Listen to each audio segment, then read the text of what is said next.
Gentes y lugares de La Habana. Espacio de evocación y memoria conducido por el periodista Ciro Bianchi.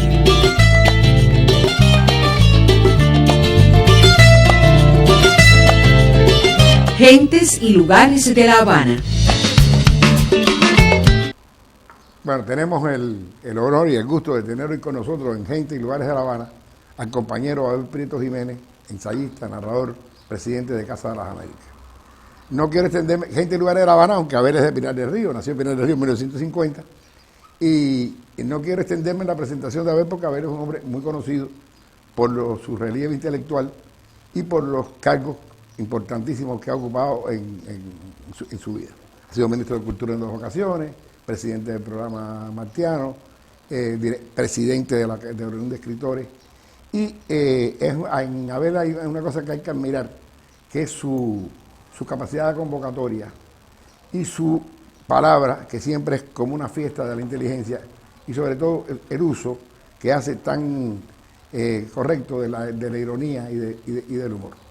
Es autor de varios libros, una novela que marcó época, que sentó un hito, que es El vuelo del gato, y otra novela, Los viajes de Miguel Luna, que a mí me gusta y que algún día habrá que leer de otra manera, porque es un retrato de nuestra generación, es un retrato de nosotros mismos, que a ver, se ha arreglado para inventar una cultura que basada en la idiosincrasia cubana, por supuesto.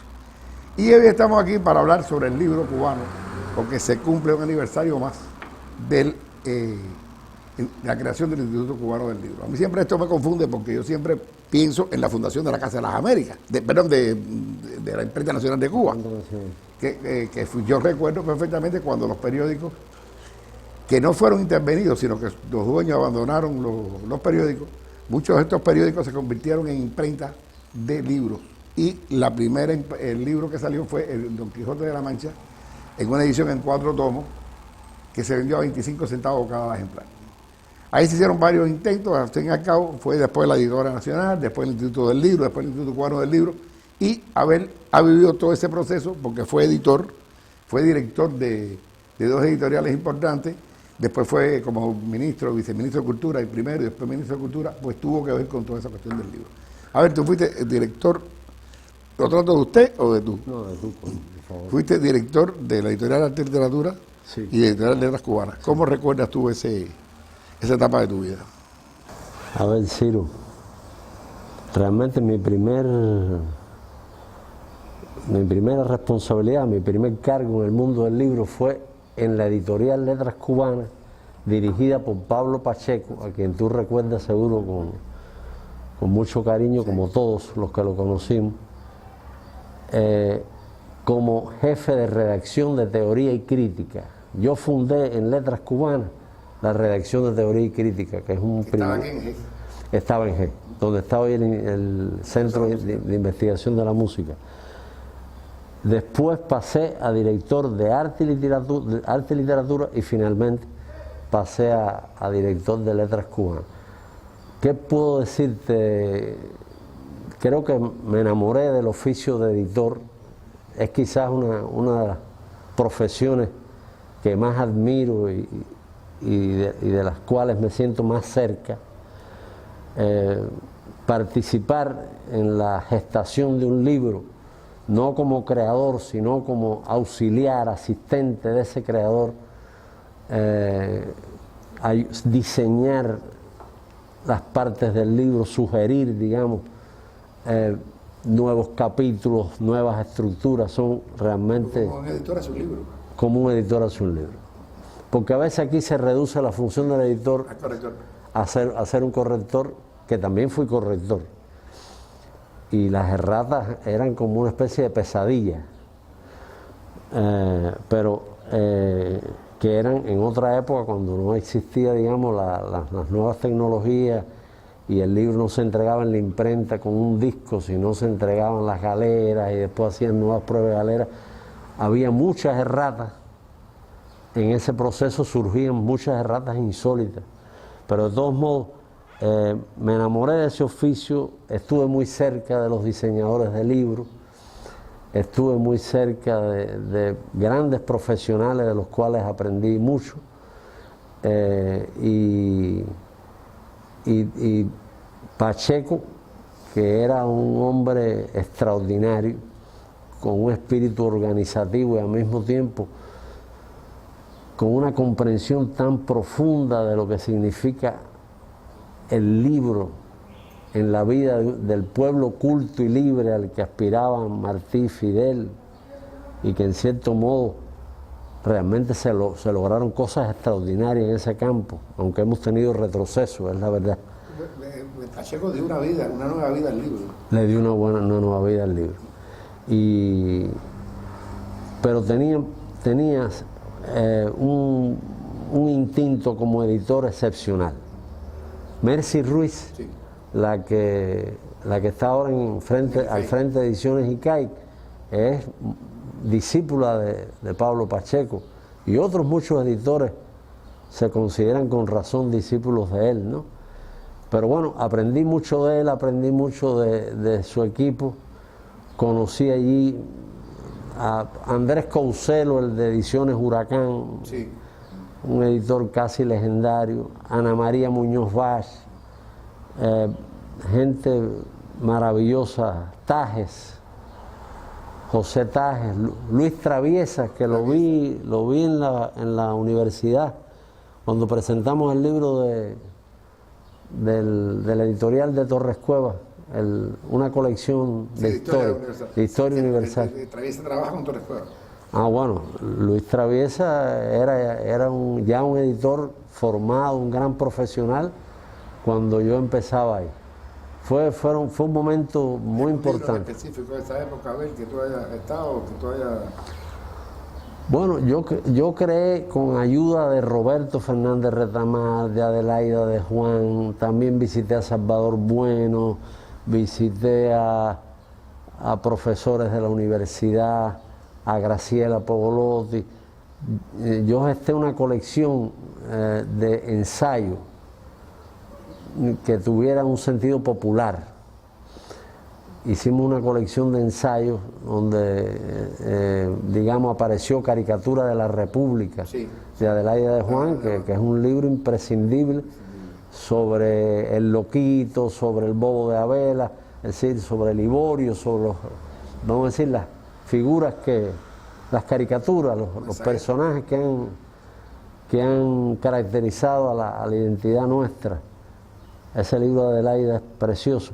Y otros muchos libros, y inventamos la edición mínima de ensayo, que eran pequeños ensayitos, le decían colección mínima porque eran libritos pequeños, pero que eran realmente una manera de popularizar un género que por lo general se le ve como algo un poquito elitista, un poquito alejado de la gente. Y una de las cosas más hermosas que digamos que pueden estimular a un editor es ver gente en una guagua, en una parada, en la calle, leyendo un libro que salió de sus manos.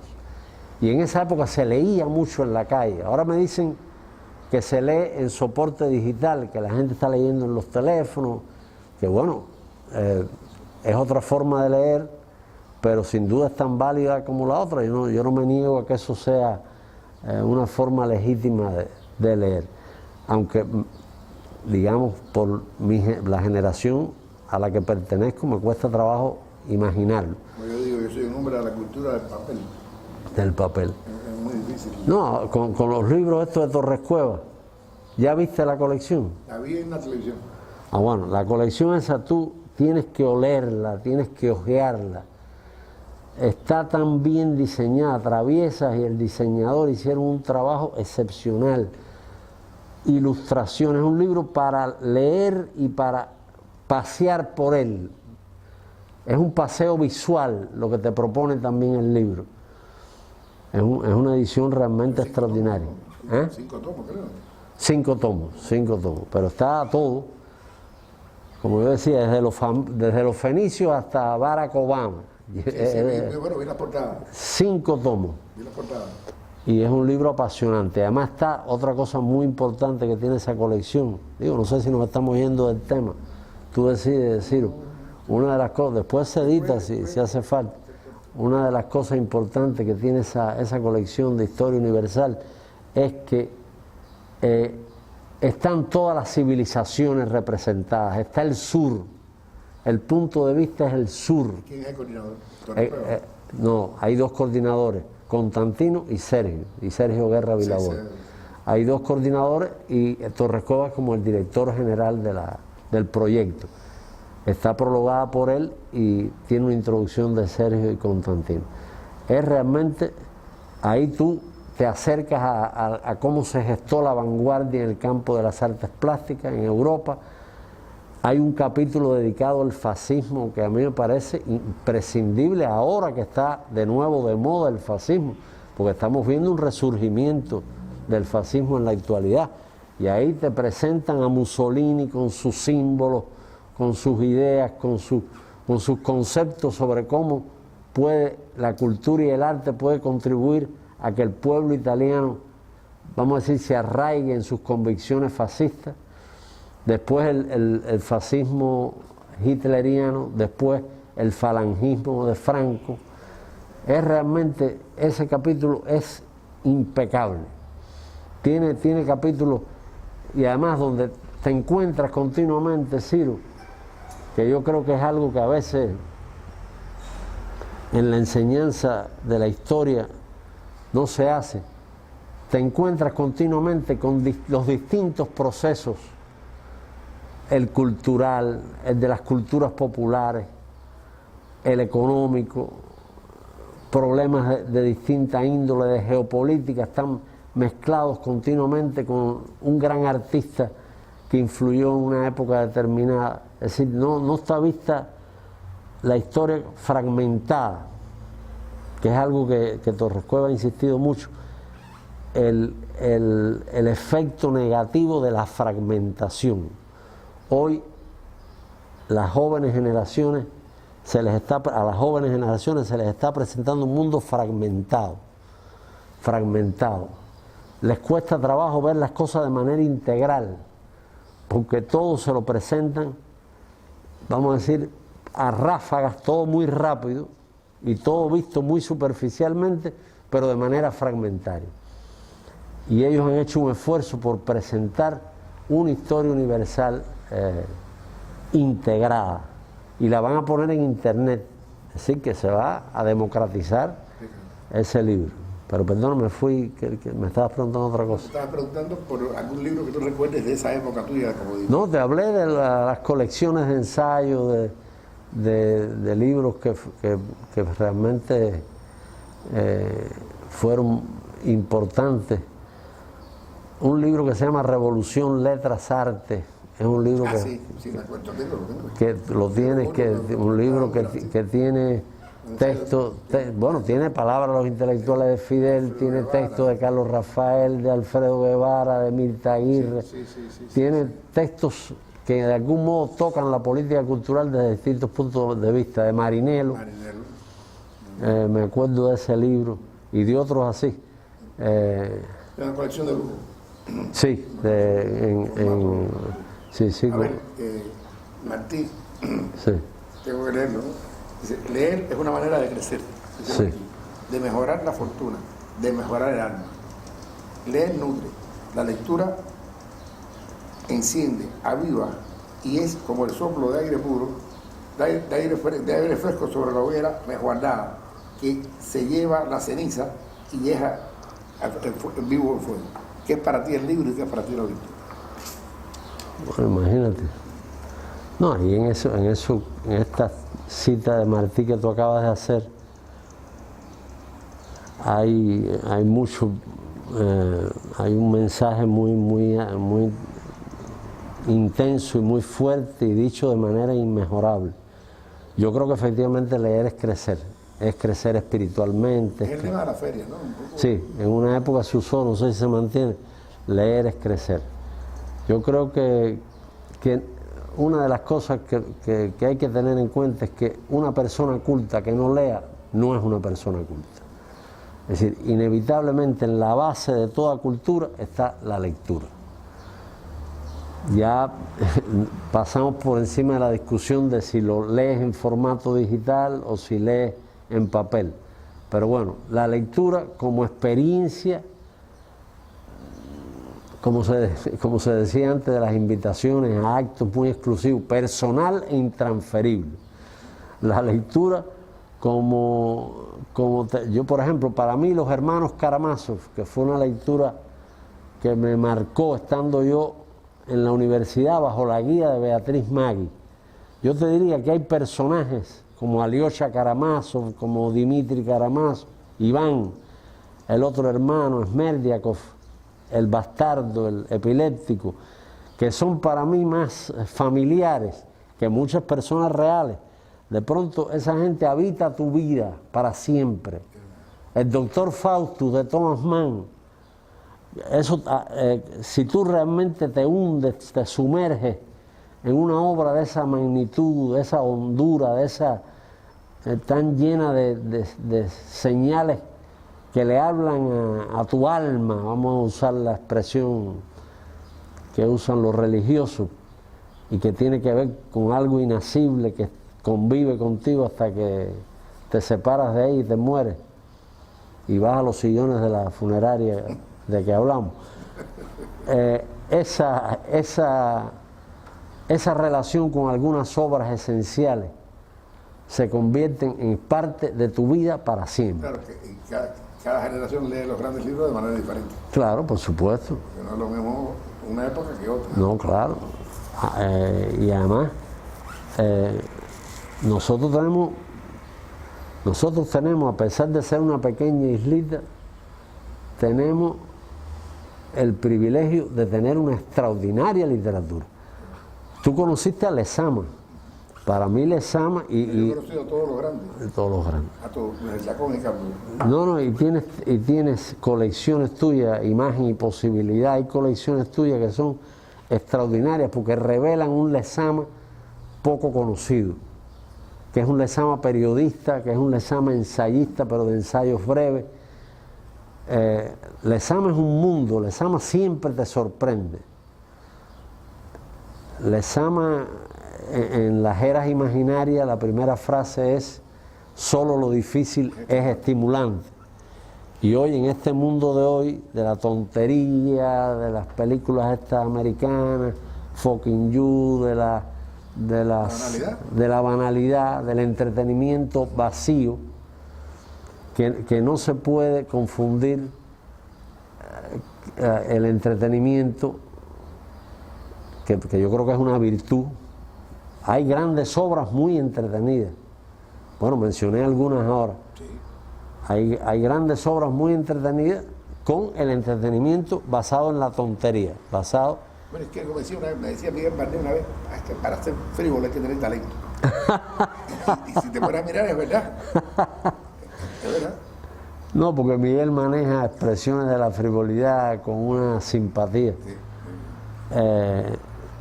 Pero lo que te decía, hay obras que te acompañan siempre. A mí, por ejemplo, una obra que le gustaba mucho a Eliseo Diego, hablamos mucho de esa obra, Eliseo y yo, la de Stevenson, La Isla del Tesoro. La Isla del Tesoro con La Isla del Tesoro un adolescente, vamos a decir, se acerca ya a la gran literatura. Hay autores que son como autores bisagra. Sí. Robert Louis Stevenson es uno de ellos. Sí. Los cuentos de los mares del sur, es decir, son cuentos, narraciones, relatos que ya te acercan, vas desde la literatura de aventuras a la literatura de otras profundidades, de otros desafíos. Te pasa con Edgar Allan Poe, con los cuentos de Poe, con Arthur Gordon Pym. Pasas de la literatura de barcos, piratas, todo eso, naufragios, a asomarte al otro mundo, a ese mundo tenebroso, terrible, que acompañó a Poe en su brevísima vida siempre. Hay otros muchos autores de ese carácter que son como el umbral de una literatura que te exige más. Si nosotros lográramos en esta campaña de promoción de la lectura en que está implicado el Instituto del Libro, la Biblioteca Nacional, el propio Ministerio de Cultura, que tenemos todos que ayudar en eso, si nosotros lográramos que algunos de estos autores que tienen un gancho especial para la gente joven o adolescente, y lográramos que se enamoraran de esos escritores, de su obra, va a ser muy fácil que después den el salto hacia la otra literatura más exigente. Seguro. Ahora, a ver, hay una cosa que el otro día, Díaz-Canel creo que habló de eso, el presidente, y es que hay que reanimar las librerías. Las librerías están muertas. Yo recuerdo que en los años 60 tú ibas a la librería y te cambiabas con el librero, y el librero era capaz de orientarte. Y tú buscabas una cosa y no la vi, y el tipo te sugería otra, pero ya últimamente eso. Sin contar que, por ejemplo, la Falla Jamí, que es una librería emblemática, está cerrada hace meses. La librería del Ateneo que está frente a la antigua Moderna Poesía, que está cerrada también, sí. Está en reconstrucción. O sea, hay que meterle mano a eso. Hay que ver, yo creo que con el tema de la pandemia, las librerías cerraron también.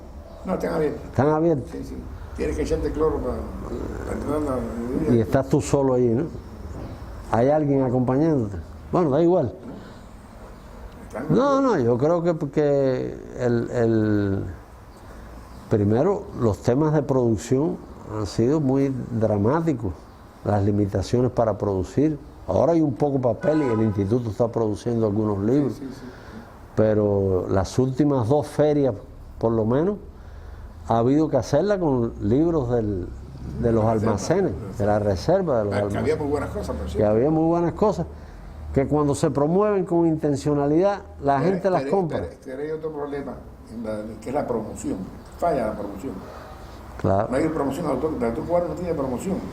Claro. Y el autor cubano es víctima de traqueo, es víctima de todo, porque por ejemplo, tú te encuentras tus libros en internet y nadie sabe quién los puso. Y otros se están metiendo de dinero. O sea que hay que buscar eso. Pues te han puesto en internet libros tuyos. A mí.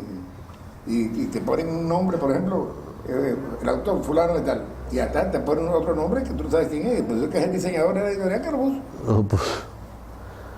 Sí, pirateo. Pirateo. Entonces, yo creo que eso es un problema que hay que atajar, sin contar, por ejemplo, que instituciones como la agencia literaria no juegan el papel que tienen que jugar. Sí, eso se habló en una reunión hace poco. Entonces, ellos no venden, ellos le compran. Entonces, todo es una tortura. Ahora, a ver, el libro ha acompañado a la revolución, prácticamente desde el principio de la... Hay fotos emblemáticas de Fidel en la sierra, con un libro en la mano, con un libro de Papini, incluso. Sí, Giovanni Papini. O sea, ¿a qué papel ha jugado el libro en la revolución? Y esa frase de Fidel que yo no le decimos al pueblo cree, sino lee. Sí. A ver, Ciro, eso tiene que ver con el concepto de Fidel, tomado de Martí. Fidel es el más grande martiano imaginable. Un martiano. Roberto Fernández Retamar decía que Fidel citaba a Martí como de una manera tan natural como se respira. Es decir, Fidel tenía a Martí a flor de piel. Y la idea de cultura y libertad, la idea de la relación indisoluble entre cultura y libertad que está en Martí, está también en Fidel.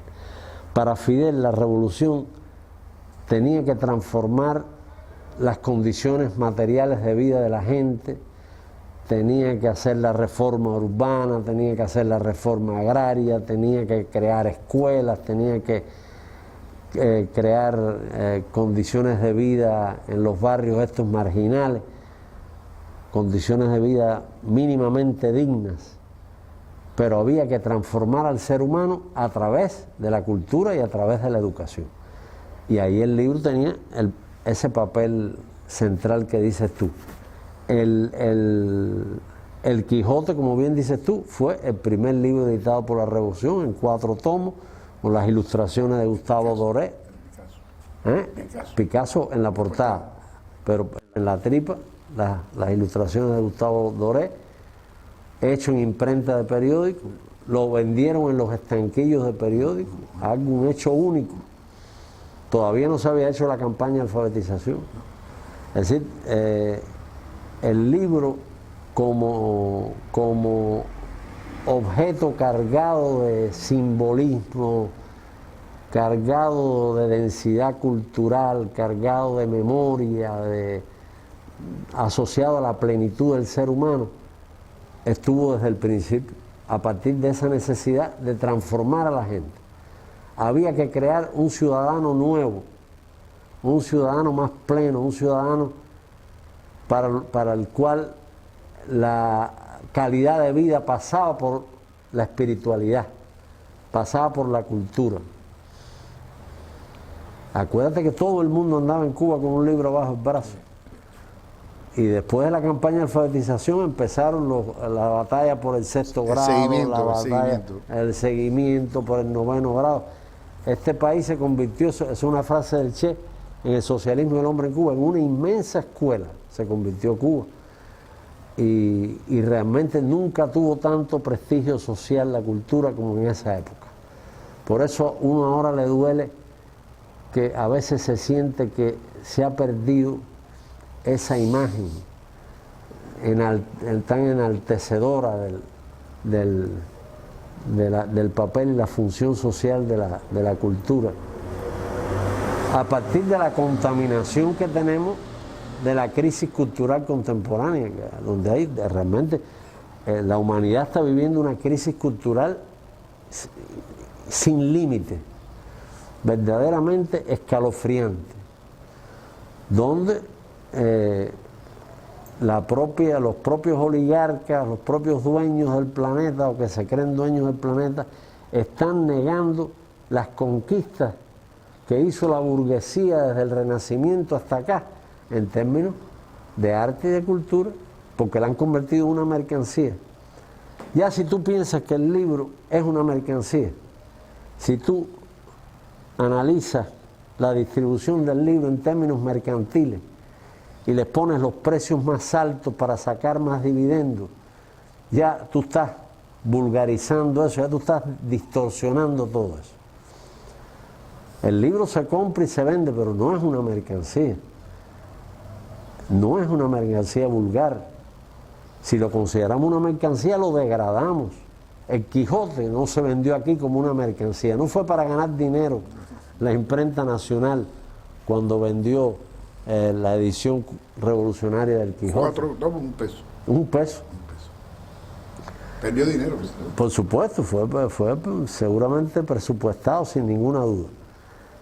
Pero así se hizo con muchos libros aquí, las ediciones Huracán, aquí leímos todo, Dostoyevsky, leímos a León Tolstoy, Gogol, toda la gran literatura, Hemingway, Por quien doblan las campanas, El viejo y el mar, todo en grandes ediciones de papel gaceta. El único defecto era que se despegaban, todos los libros, los tuyos están pegados. Bueno, algunos. se iban... Pero pasa ahora también. Pasa ahora también. Pero con Ediciones Huracán parece que Pero Huracán, algún día habrá que agradecerle a Ediciones Huracán. No. La obra de Ediciones Huracán es la cultura universal titánica. De varias generaciones, la cultura universal de varias generaciones de cubanos se le debe a la colección Huracán. Y tú llegabas a la negrita y decías, ¿cuánto va a ser el 80 centavos? Ya que caro está. Gentes y lugares de La Habana. A ver, ya para terminar, ¿qué libro tú recomendarías a un joven lector o a una persona? Aquí hemos hablado algunos cuantos, ¿no?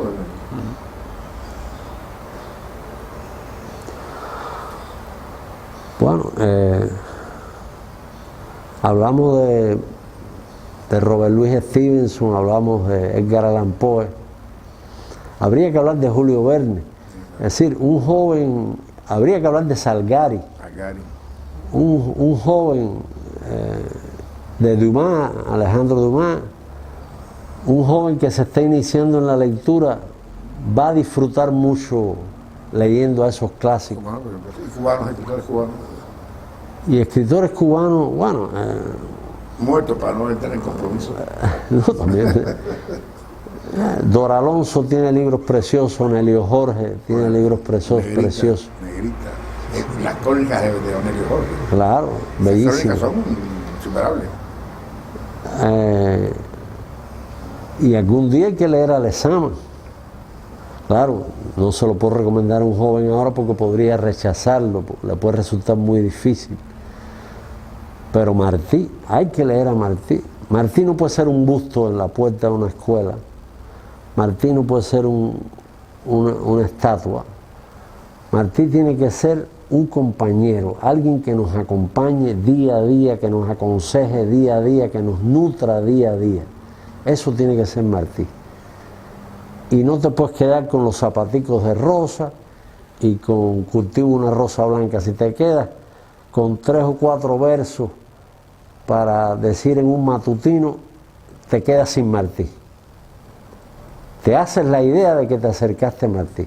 Yo creo que es muy importante y el papel del maestro es esencial, el papel del instructor de arte, el papel de la persona que esté, por ejemplo, al frente de una casa de cultura, del bibliotecario, del librero, que tú hablabas de aquel librero que te conocía, que te llamaba si venía una edición que te podía interesar.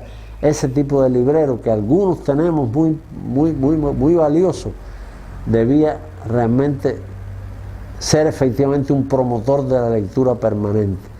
Nosotros tenemos todas las condiciones, Ciro, para promover la lectura y para salvarnos de esta crisis de la lectura universal. Tenemos los medios, tenemos los instructores, tenemos toda la población infantil escolarizada, tenemos un ejército extraordinario de maestros, tenemos los instructores de arte, tenemos los intelectuales, los artistas en todo el país, miembros de la Asociación Hermanos Saíz, de la UNIAC. Yo lo veo, por ejemplo, nosotros vamos a las cárceles a dar conferencias. Sí. Y yo veo el interés, sobre todo, incluso de la cárcel juvenil, que es la más terrible de todas, porque están, Sí. tú lo ves, tú dices, Mayra le dice al coronel, pero no tienen barba, sí, pero tienen 2 muertos.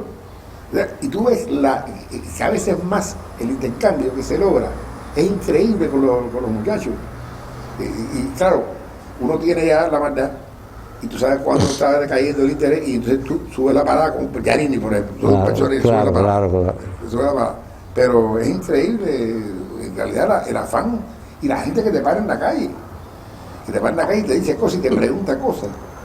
Y eso es muy importante. Porque la cultura es una necesidad, y tú lo sabes mejor que nadie, Ciro, porque has sido uno de los más importantes promotores culturales de las últimas décadas. Es una necesidad. Aunque tú tengas otras necesidades que son muy urgentes, que tienen que ver con la supervivencia, esos problemas los tenemos hoy. Es un momento difícil, es un momento donde hay una crisis muy compleja. El país está haciendo un esfuerzo verdaderamente indescriptible por salir adelante sin que se nos queden sectores de población rezagados, esos sectores que llamamos vulnerables. Pero incluso con todas esas necesidades, la necesidad de la cultura está presente en el ser humano. Esa necesidad está presente. La trampa puede ser que la cubran con pseudocultura, con cultura chatarra. Esa sería, vamos a decir, la trampa, que esas necesidades se cubran falsamente con la cultura chatarra, donde puede ser que estés entretenido un par de horas viendo algo que no vale para nada el tiempo que estás empleando en ello, o que realmente puedas ver o leer o admirar algo que represente mucho para ti. Claro, eso tú no se lo puedes imponer a la gente. Tú no puedes pararte en una especie de tribunal estético y decirle a un joven, esto es lo que tienes que leer y esto ni lo toques porque no sirve. Esto sirve, esto no sirve. Eso es fatal. Porque lo primero que te va a decir el joven es que quién eres tú para dictarle sus gustos, dictarle sus preferencias. Tú lo que le tienes que dar instrumentos a esos niños, adolescentes, jóvenes, para que sepan distinguir cuando hay una experiencia estética auténtica, genuina, que lo va a enriquecer, y cuando hay una estafa. Y que realmente por sí mismo, con ese instrumental, sepan ellos distinguir Esa es una decisión que tienen que tomar la gente a partir de ese instrumental. Voy a ver esta telenovela, voy a ver esta serie, voy a ver esta película o voy a leerme este libro porque me interesa o porque realmente hay secretos en ella que intuyo y que quiero descifrar o por lo que sea, pero que sea a partir del instrumental que tú le des, que le den sus profesores, sus maestros, sus tutores, sus instructores, ¿entiendes? Eso es muy importante. El programa este más de RECIC que se llama El Espectador Crítico. Sí. Nos hace falta formar no solo espectador, un lector crítico, un receptor de la cultura crítico, con instrumental crítico.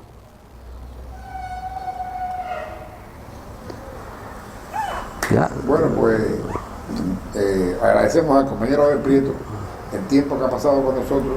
Pudiéramos seguir hablando mucho más, pero en este encuentro de gente y lugares de La Habana, pues nos honra haberlo tenido aquí con nosotros. Muchas gracias. Gentes y lugares de La Habana. Espacio de evocación y memoria conducido por el periodista Ciro Bianchi.